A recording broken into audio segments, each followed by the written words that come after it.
ನಮಸ್ತೆ ಫ್ರೆಂಡ್ಸ್, ರಾಜ್ ಜಾಬ್ಸ್ಗೆ ಸ್ವಾಗತ. ಫ್ರೆಂಡ್ಸ್, ಸರ್ಕಾರಿ ಒಂದು ಆಸ್ಪತ್ರೆಯಿಂದ ನೇಮಕಾತಿ ನಡೀತಾ ಇದೆ ನೋಡಿ. ಸರ್ಕಾರಿ ಆಸ್ಪತ್ರೆಯಿಂದ ನೇಮಕಾತಿಯ ಹೊಸ ಅಧಿಸೂಚನೆ ಬಿಡುಗಡೆಯಾಗಿದೆ.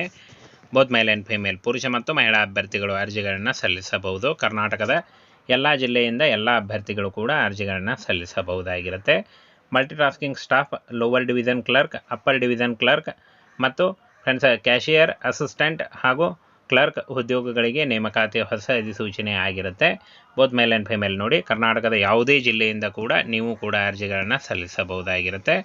SSLC, PUC, degree, diploma, ITI ಆದಂಥ ಅಭ್ಯರ್ಥಿಗಳು ಕೂಡ ಅರ್ಜಿಗಳನ್ನು ಸಲ್ಲಿಸಬಹುದು. ಯಾವ ರೀತಿಯಾಗಿ ಅರ್ಜಿಗಳನ್ನು ಸಲ್ಲಿಸಬೇಕಾಗುತ್ತೆ, ಏಜ್ ಕ್ರೈಟೇರಿಯಾ, ಸಂಬಳ ಇಂಥಾದ ಅಂದರೆ ಮುಂತಾದಂತಹ ವಿಷಯಗಳನ್ನು ಸಂಪೂರ್ಣವಾಗಿ ತಿಳಿಸ್ಕೊಡ್ತೀನಿ. ವಿಡಿಯೋನ ಕೊನೆವರೆಗೆ ಮಾತ್ರ ನೋಡಿದ್ರೆ ಯಾವ ರೀತಿಯಾಗಿ ಅಪ್ಲೈ ಮಾಡಬೇಕು ಅನ್ನುವಂಥ ಮಾಹಿತಿ ಕೂಡ ನಿಮಗೆ ತಿಳಿಯುತ್ತೆ. ವಿಡಿಯೋನ ಕೊನೆವರೆಗೆ ನೋಡಿ.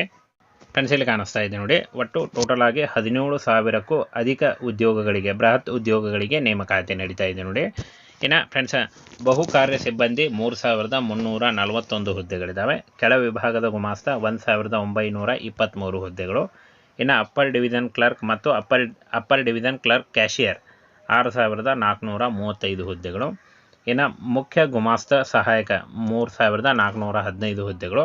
ಸಾಮಾಜಿಕ ಭದ್ರತಾ ಅಧಿಕಾರಿ, ಮ್ಯಾನೇಜರ್ ಗ್ರೇಡ್ 2 ಸೂಪ್ರಿಟೆಂಡೆಂಟ್ ಈ 2,596 ಹುದ್ದೆಗಳಿಗೆ ನೇಮಕಾತಿ ನಡೀತಾ ಇದೆ ನೋಡಿ. ಇಷ್ಟೊಂದು ಹುದ್ದೆಗಳಿದ್ದಾವೆ. ಈ ಒಂದು ಹುದ್ದೆಗಳಿಗೆ ಆಯ್ಕೆ ಮಾಡಿಕೊಂಡು ನೀವು ಅರ್ಜಿಗಳನ್ನು ಸಲ್ಲಿಸಬಹುದು. ಹಾಗೆ ಒಬ್ಬ ಅಭ್ಯರ್ಥಿ ಒಂದೇ ಹುದ್ದೆಗೆ ಮಾತ್ರ ಅರ್ಜಿಗಳನ್ನು ಸಲ್ಲಿಸಬಹುದಾಗಿರುತ್ತೆ.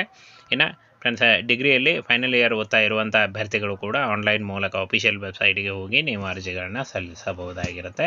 ಆನ್ಲೈನ್ ಅರ್ಜಿಗಳನ್ನು ಸಲ್ಲಿಸಬೇಕು ನೋಡಿ. SSLC, PUC, ಡಿಗ್ರಿ ಮಾಡಿದಂಥ ಅಭ್ಯರ್ಥಿಗಳು ಅರ್ಜಿಗಳನ್ನು ಸಲ್ಲಿಸಬಹುದು. ಇನ್ನು ನೋಡಿ, ಇಲ್ಲಿ ಯಾವ ಒಂದು ಹುದ್ದೆಗೆ ಯಾವ ಅರ್ಹತೆ ಅಂತ ನೋಡೋದಾದರೆ, ಬಹು ಕಾರ್ಯ ಸಿಬ್ಬಂದಿ ಮಲ್ಟಿಟಾಸ್ಕಿಂಗ್ ಸ್ಟಾಫ್ SSLC ಕೇಳಿದ್ದಾರೆ. ಕೆಳ ವಿಭಾಗದ ಗುಮಾಸ್ತ ಡಿಗ್ರಿ ಅಥವಾ PUC. ಅಪ್ಪರ್ ಡಿವಿಷನ್ ಕ್ಲರ್ಕ್ ಮತ್ತು ಅಪ್ಪರ್ ಡಿವಿಷನ್ ಕ್ಲರ್ಕ್ ಕ್ಯಾಶಿಯರ್ ಪದವಿ ಎನಿ ಡಿಗ್ರಿ ಕೇಳಿದ್ದಾರೆ. ಮುಖ್ಯ ಗುಮಾಸ್ತ ಸಹಾಯಕ ಡಿಗ್ರಿ ಹಾಗೂ ಸಾಮಾಜಿಕ ಭದ್ರತಾ ಅಧಿಕಾರಿ manager grade 2 superintendent any degree ನೋಡಿ. ಡಿಗ್ರಿ ಪದವಿ ಹಾಗೂ ನೀವು ಡಿಪ್ಲೊಮಾ ಮತ್ತು ITI ಮಾಡಿದ್ರೂ ಕೂಡ ನೀವು ಅರ್ಜಿಗಳನ್ನು ಸಲ್ಲಿಸಬಹುದಾಗಿರುತ್ತೆ. SSLC, PUC, ಡಿಗ್ರಿ, ಡಿಪ್ಲೊಮಾ ಮಾಡಿದ್ರೂ ನೀವು ಅರ್ಜಿಗಳನ್ನು ಸಲ್ಲಿಸಬಹುದು. ಹಾಗೇನ ಫ್ರೆಂಡ್ಸ್, ಯಾವ ಒಂದು ಹುದ್ದೆಗೆ ಎಷ್ಟು ಸಂಬಳ ಅಂತ ನೋಡೋದಾದರೆ, ಬಹುಕಾರ್ಯ ಸಿಬ್ಬಂದಿ 18,000ದಿಂದ 56,000. ಇನ್ನು ಕೆಳ ವಿಭಾಗದ ಗುಮಾಸ್ತ 19,000ದಿಂದ 63,000. ಇನ್ನು ಅಪ್ಪರ್ ಡಿವಿಷನ್ ಕ್ಲರ್ಕ್ ಕ್ಯಾಶಿಯರ್ 25,000ದಿಂದ 81,000. ಮುಖ್ಯ ಗುಮಾಸ್ತ ಸಹಾಯಕ 35,000ದಿಂದ 1,12,000. ಇನ್ನು ಸಾಮಾಜಿಕ ಭದ್ರತಾ ಅಧಿಕಾರಿ ಮ್ಯಾನೇಜರ್ ಗ್ರೇಡ್ 2 ಸೂಪ್ರಿಟೆಂಡೆಂಟ್ 44,000ದಿಂದ 1,42,000 ನೋಡಿ. ಇಷ್ಟೊಂದು ಒಂದು ಸಂಬಳ ಇರುತ್ತೆ. ಇದು ಜಾಸ್ತಿ ಕೂಡ ಆಗ್ತಾ ಹೋಗುತ್ತೆ. ಸಂಪೂರ್ಣವಾಗಿ ಕೇಂದ್ರ ಸರ್ಕಾರಿ ಉದ್ಯೋಗಗಳಾಗಿರ್ತವೆ.